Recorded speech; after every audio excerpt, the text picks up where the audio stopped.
Hello friends, আজকে তোমাদের সাথে শেয়ার করব ছুটির দিনে আমার শখ করে বানিয়ে নেওয়া নিরামিষ ফ্রাইড রাইস আর হচ্ছে আলুর দম। তো তোমাদের সাথে আমি খুব চটজলদি কীরকমভাবে ফ্রাইড রাইসটা বানালাম সেটাই শেয়ার করব, এবং যেটা একদমই খুব মানে ঘি বা খুব স্পাইসি নয়। তো দেখো, আমি দুটো দুটো করে সব নিয়ে নিয়েছিলাম, কিন্তু এখানে একটা একটা করেই কেটেছি। এখানে দেখো, গাজর কুচিয়ে নিয়েছি।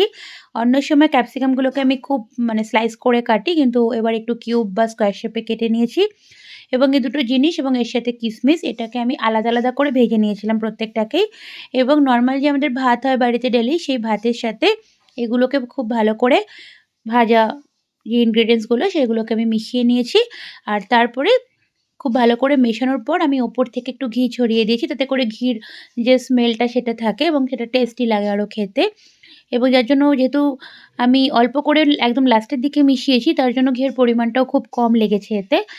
কিন্তু টেস্টটা আমার সেম রয়েছে। আর করে নিয়েছিলাম নিরামিষ আলুর দম। তো এটাই ছিল আমার এইবার ছুটিতে নিজের মতো করে বাড়িতে বানানো ফ্রাইড রাইস আর আলুর দম। Thank you.